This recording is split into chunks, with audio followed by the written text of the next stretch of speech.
आप स्क्रीन देख पा रहे हैं? जी सर। ओके। मेरा सबको नमस्कार। और आज हम अत्ता वक्त में ही आगे बढ़ते हुए वर्ष 163 पर चलते हैं। इस वर्ष का नाम है संघ भेद परिसक्कन वत्त। तो जैसे कि नाम से पता लग रहा है, ये वर्ष का कॉन्टेक्स्ट फिर से देवदत्त है, जिन्होंने कि बहुत सीरियस ऑफेंस किया था, causing a schism in the order of the bhikkhus, संघ को डिवाइड करने की जिन्होंने प्रयास किया था। तो बैकग्राउंड ये है कि एक समय पर देवदत्त भगवान के पास आए और उनको सजेस्ट किया कि अब वो बूढ़े हो रहे हैं और जो ऑर्डर की ड्यूटीज़ हैं उनको उन्हें देवदत्त को सौंप देनी चाहिए। भगवान बुद्ध ने कई कारणों से इसके लिए मना कर दिया, रिफ्यूज। और देवदत्त बहुत बिटर हो गए इस कारण, और शायद इसी कारण उन्होंने 3 बार उनकी जान लेने का भी प्रयत्न किया, but failed in all his attempts. Later एक बार देवदत्त फिर से आए उनके पास और ये प्रपोज किया कि संघ के जो रूल्स हैं, खासकर जो 5 रूल्स ऑफ डिसिप्लिन है फॉर द भिक्खुस, जो उनको पूरी उम्र ऑब्जर्व करने पड़ते हैं, वो थोड़े से स्ट्रिक्ट किए जाए। उन्होंने प्रपोज किया that bhikkhu should live in the forest, they should live only on food received on alms round, they should wear robes made only from pieces of cloth collected from rubbish heaps, and they should reside under trees, and they should not take fish or meat. तो भगवान को इन rules में कोई objections नहीं थी, but particularly अगर कोई ये रूल्स फॉलो करना चाहता था तो he was perfectly all right, and they were welcome to follow these rules, those who were willing to observe them. But for various valid reasons, he did not consent to impose these rules on the general Sangha. और Devdutt claim कर रहे थे कि ये rules जो उन्होंने propose किए हैं, they are much better than the existing rules of discipline. And कुछ नए भिक्खु ऐसे थे जो उनसे एग्री भी करते थे। जब भगवान बुद्ध ने देवदत्त से पूछा कि वो क्या संघ को डिवाइड करने का प्रयत्न कर रहे हैं, तो देवदत्त ने एडमिट किया कि हाँ, वही कर रहा हूँ। तो भगवान बुद्ध ने उसको वार्निंग दी कि ये this will lead to his downfall, but obviously उन्होंने इसको अनसुना कर दिया, इस वार्निंग को। लेटर एक बार जब देवदत्त आनंद से मिले राम्स राउंड पे, तो उन्होंने बोला कि आज का जो उपोषित है, उपोषित की ड्यूटीज वो अपने ऑर्डर में सेपरेटली करेंगे। और आनंद ने इस बात भगवान बुद्ध को बताई। भगवान बुद्ध ने रिफ्लेक्ट किया कि देवदत्त एक बहुत ही भयानक ऑफेंस करने जा रहे हैं, जिसकी वजह से वो अविची निरय में उनको जाना पड़ेगा, जो सबसे नीचे का नरक है। For a virtuous person, this is what he said, I think probably as part of this verse also. For a virtuous person, it is easy to do good deeds and difficult to do evil. But for an evil one, it is easy to do evil and difficult to do good deeds. और ये वर्ष का context है। देवदत्त ने अपना जैसे कहा था वैसे ही किया। वो 500 भिक्खुस को लेकर, वजन भिक्खुस को लेकर ही ब्रोक ऑफ और गया से इसमें चले गए।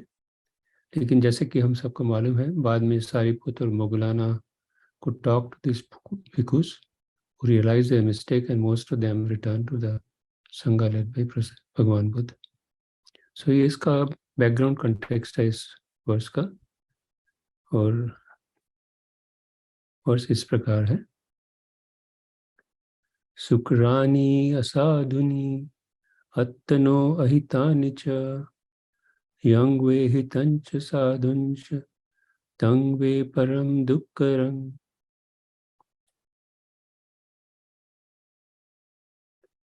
पहली दो लाइंस की ट्रांसलेशन है, it's easy to do are things that are bad and harmful to oneself. और आखिरी दो लाइंस की है, but exceedingly difficult to do are things that are good and beneficial. अजान मुनिंदो ने ट्रांसलेट किया है, it is easy to do that which is of no real benefit to oneself, but it is difficult indeed to do that which is truly beneficial and good. जो भी हमारे हित में है वो करना मुश्किल है, लेकिन जो अहित में है वो आसान है. ये इस वर्ष का शॉर्ट ट्रांसलेशन है. इसके ऊपर एक before that if there is any comment on the translation और if you want to look at the verse closely, I'll just put up the slide for a while.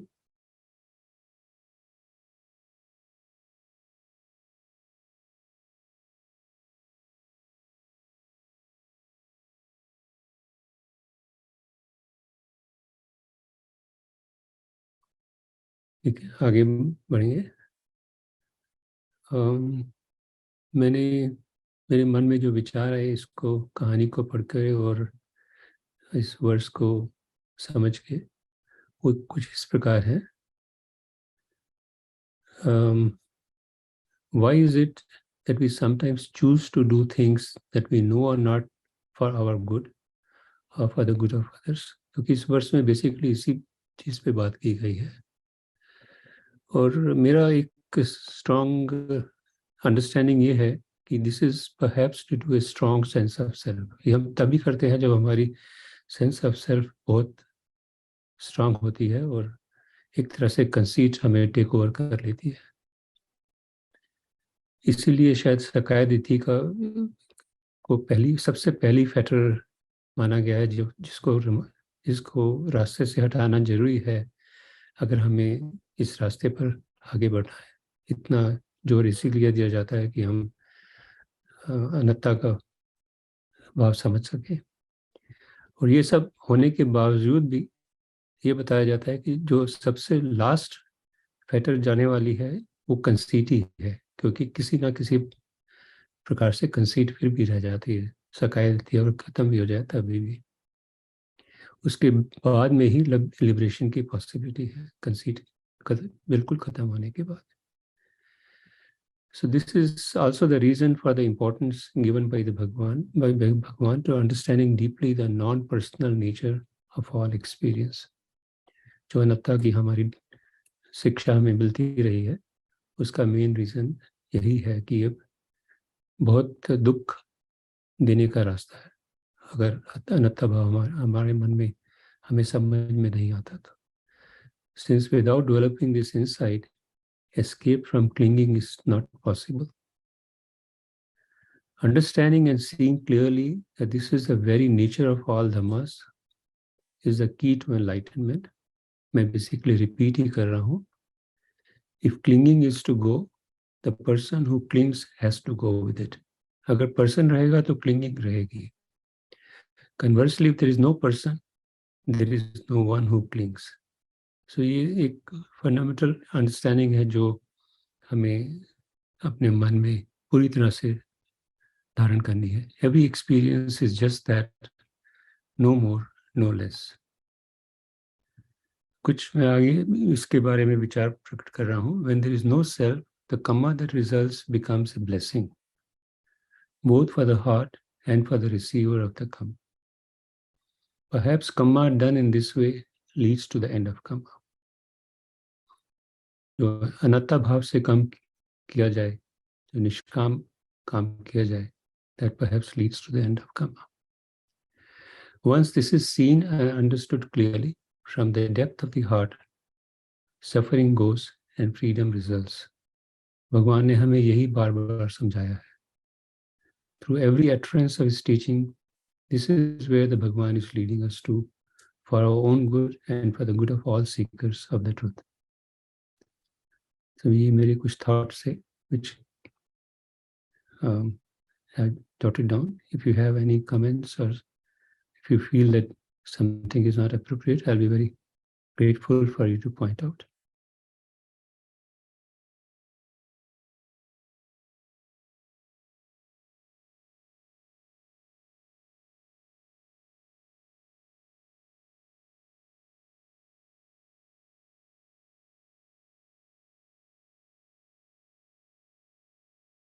मैं आगे बढ़ता हूँ. ये अजान मनिंदो की कुछ छोटी सी रिफ्लेक्शन है, वो भी पढ़ देता हूँ आपके सामने. उन्होंने इसके बारे में कहा है कि when faced with the madness of the world, it is easy to lay the blame on others. If we had finished our work and realized the unshakable freedom to which the Buddha was pointing, that would make sense. Presumably, though, we still have plenty to do, and if we are committed to doing that which needs to be done, we'll know how genuinely difficult this work can be. But let us remember that by giving ourselves to it, that is, to this path, we contribute goodness and benefit to the world. When we don't, we too become part of the madness. ये जान मनिंदो की reflection है.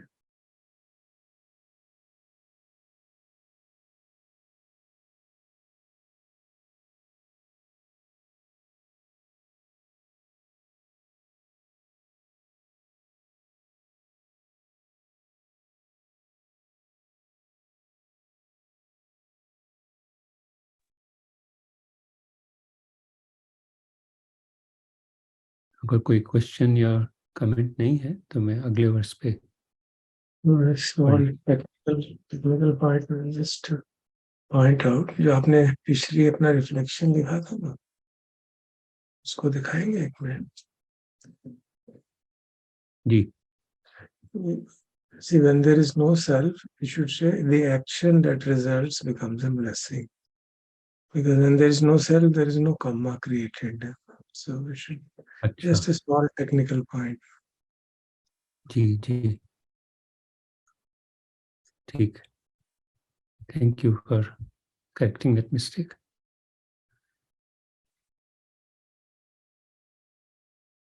Thank you. तो हम अगले वर्ष पे चलते हैं फिर. वर्ष 164. इसका नाम है काल थेर बत्थु.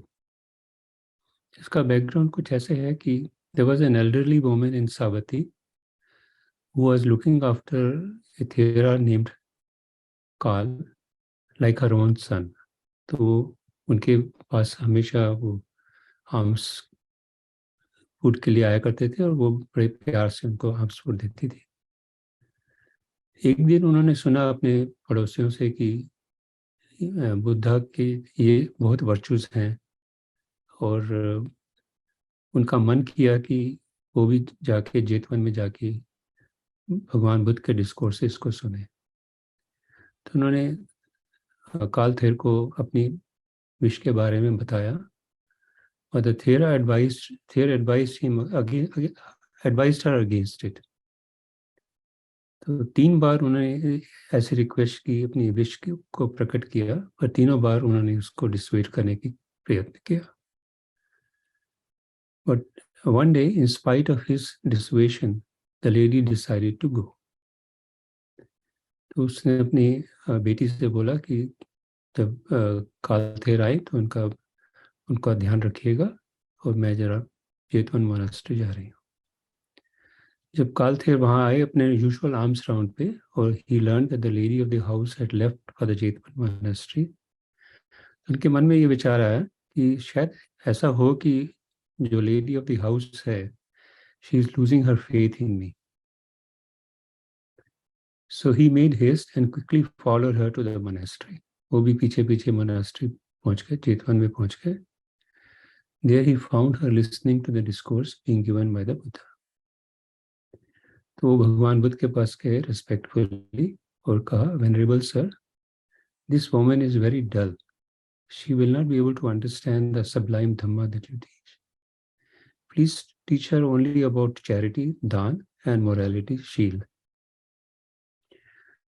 भगवान बुद्ध समझ गए कि कालथे was not very happy about the situation और उनका ulterior motive क्या था. So he said to him, Bhikkhu, because you are foolish and because of your wrong views, you scorn my teaching.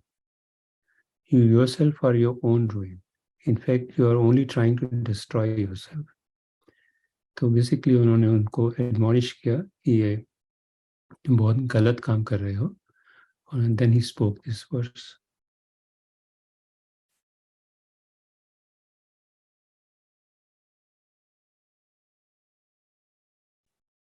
Yo sasanang arhatang aryanang dhamma jivinang pattikosati dummedho ditthing nissaye papikang falani kattak seva attaghataya fallati. इसका literal translation ये है, whoever on account of perverted views,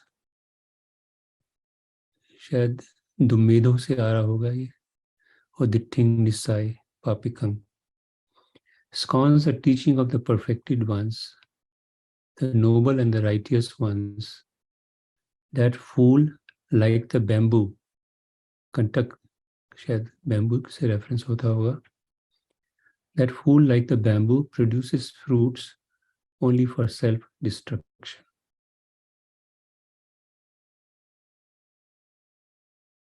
अजान मुनिंदो का translation है, like the bamboo which destroys itself as it bears fruit, so fools harm themselves by holding to wrong views and deriding those worthy ones who live in harmony with the way. वैसे साहब ये जो last line है ना, I do not know, मैं अत घाताय की जगह अत अनाय फुल्लति, ये फलानी कट्टक कसेव अत अत अन्याय फुल्लति. तो यहाँ कुछ डिफरेंस आ रहा है, तो धर साहब इस पर थोड़ी रोशनी डालिए कि ये इज इट सेम या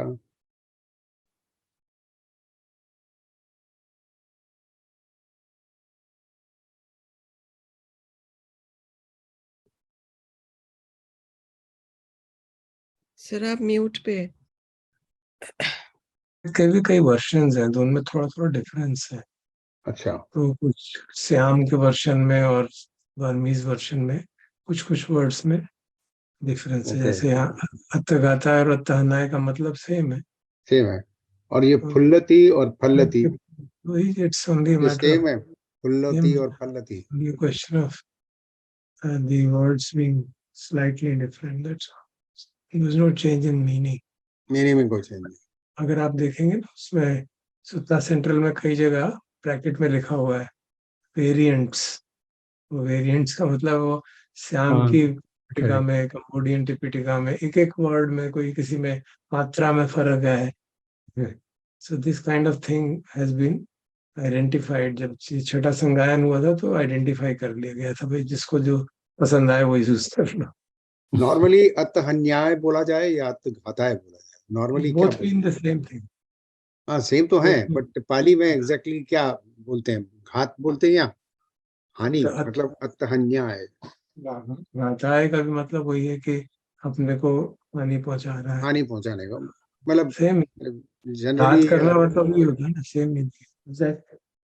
दोनों का मतलब तो एक ही है, वो तो समझ में आ रहा था. और जैसे अब ये मात्रा में फल्लती फुल्लती दोनों एक ही रखते हैं. पोएटिक लाइसेंस थोड़ा बहुत लिया जाता है ना, तो उस तरह से डिफरेंस हो जाता है.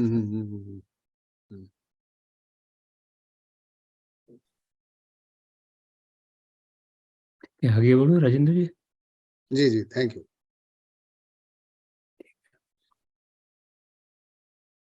तो इसमें जो मेरे विचार हैं वो इस प्रकार से हैं. It is not uncommon to feel threatened in the presence of someone who is clearly our superior in intelligence, understanding and knowledge. तो शायद यही चीज कालथेर के साथ भी हो रही थी. He was feeling perhaps threatened a little bit. So then I'm further reflecting that there are two possible responses we may have as sensitive individuals. एक रिस्पॉन्स तो ये हो सकता है हमारा कि हम इस बात को समझें और इस अपॉर्चुनिटी को समझें कि ये हमारे लिए हम्बल होने की अपॉर्चुनिटी है, to listen and learn from a person whom we are encountering, senior intelligence, understanding or knowledge. So this is a path of the wise and the non-conceited, and the path that leads to the growth of wisdom. The other, I would say, is a path of the conceited, where our sense of self resists the wiser path. Resistance पैदा होता है मन में. यहाँ भी एक मौका हमें मिल सकता है. If we halt in our track and overcome the resistance and restrain ourselves, we may yet salvage ourselves and benefit from that restraint. लेकिन अगर conceit takes over, if the conceit takes over this better sense, we are necessarily headed to a poor outcome. Basically, this is a thought of one-upmanship and contention, and these are always bad ideas. And having that attitude in the presence of an Arhat and Samma Sambuddha will only take you downwards.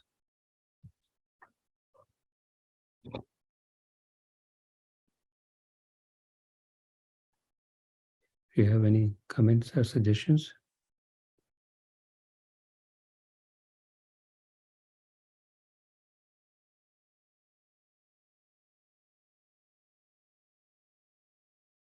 अजान मनिंदो की भी एक reflection है इसमें छोटी सी.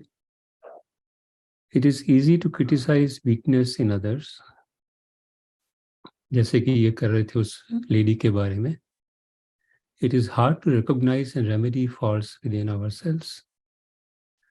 At one level, it can even feel good to elevate ourselves as we put others down. But such feelings cannot be trusted. One-upmanship is unlikely to contribute to harmony. Of course, there are times when criticism is called for, but for it to be constructive, we must have wholesome intention. I think हमें भगवान और बार बार ये चीज़ें समझाते हैं कि intention हमारी wholesome हो तो ठीक है, नहीं तो ठीक नहीं है. To know our intention accurately probably means that we should slow down a little, wait and listen inwardly before we speak.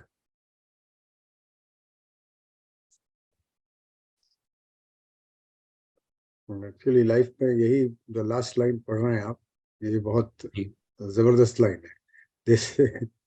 This speaks volumes about all of, at least me, कि बहुत जल्दी होती है बोलने की. वो आदत बनी होती है ना एकदम रिस्पॉन्ड करने की बिना सोचे समझे. तो एकदम.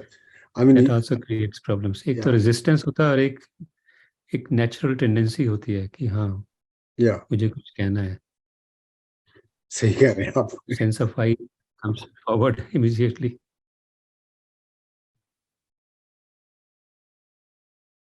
So I think we'll stop here today, if permit, and we'll have the last two verses of this work tomorrow, and then on Saturday, I think Nikhil will take over. First, he'll finish the previous two verses of Jara work, and then he will start with the Buddha work. That's our plan. Thank you very much.